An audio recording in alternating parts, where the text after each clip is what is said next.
সিরিয়ার প্রেসিডেন্টকে উৎখাত করা এইচটিএস এর নেতৃত্বাধীন নতুন প্রশাসন নিয়ে সতর্ক বিদেশি শক্তিগুলো। যার যার স্বার্থ হাসিলে তৎপর যুক্তরাষ্ট্র, ইসরায়েল, তুরস্ক, রাশিয়া অবস্থান ও প্রভাব ধরে রাখতে কষছে নতুন ছক। যোগাযোগ করছে বিদ্রোহীদের সরকারের সাথেও। পক্ষগুলো নমনীয় মনোভাব দেখালেও আগ্রাসী তেল আবিব। শিয়া বাটার ও ভিটামিন ই সমৃদ্ধ lily glam beauty soap. Lily, always beautiful.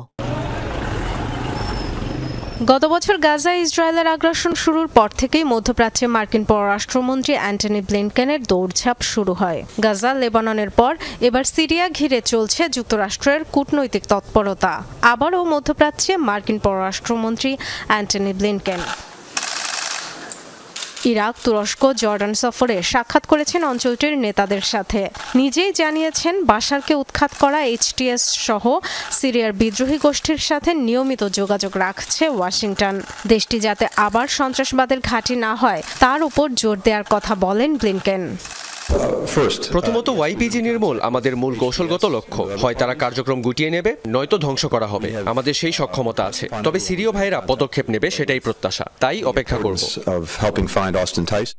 সিরিয়ায় স্বৈরাচার পতনের উৎসবের মধ্যেই বিভিন্ন অংশে চলছে অস্থিরতা। উত্তরে তুরস্ক সমর্থিত এসএনএ এবং কুর্দি নেতৃত্বাধীন এসডিএফ এর মধ্যে এখনও চলছে সংঘাত। দেশটি থেকে কুর্দি যোদ্ধাদের হটানোর অঙ্গীকার তুর্কি সমর্থিত বাহিনীর।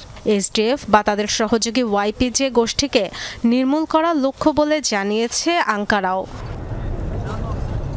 তবে সিরিয়ার নতুন প্রশাসনের উপর ভরসা রাখতে চায় বলেও জানিয়েছে। রাজনৈতিক পট পরিবর্তনের পরপরই দেশটিতে উচ্চ পর্যায়ের প্রতিনিধি পাঠিয়েছে তারা। 12 বছর পর সিরিয়ায় চালু করেছে তুর্কি দূতাবাসও। এইচটিএস এবং অন্যান্য গোষ্ঠীর সাথে আমাদের যোগাযোগ চলছে। সিরিয়াকে সহায়তায় এই অঞ্চলে মিত্রদের সাথে একমত হয়েছি।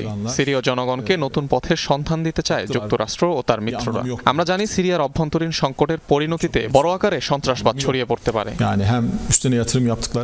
সিরিয়ায় নতুন করে তৈরি অস্থিরতার সুযোগ নিতে দেরি করেনি ইসরায়েল। এইচটিএস এর গতিবিধি নিয়ে নিশ্চিত হতে না পারায় আগেভাগেই দেশটির সামরিক সক্ষমতা ধ্বংসের কৌশল নিয়েছে তারা। সমান্তালে চলছে দখলদারিত্ব। মধ্যপ্রাচ্যে প্রভাব ধরে রাখতে সিরিয়ায় সামরিক ঘাঁটি টিকিয়ে রাখতে মরিয়া রাশিয়াও। এরই মধ্যে ক্ষমতা গ্রহণকারী বিদ্রোহীদের সঙ্গে যোগাযোগ শুরু করেছে তারাও। ডরোথি তেলস্ট্রিন, যমুনা নিউজ।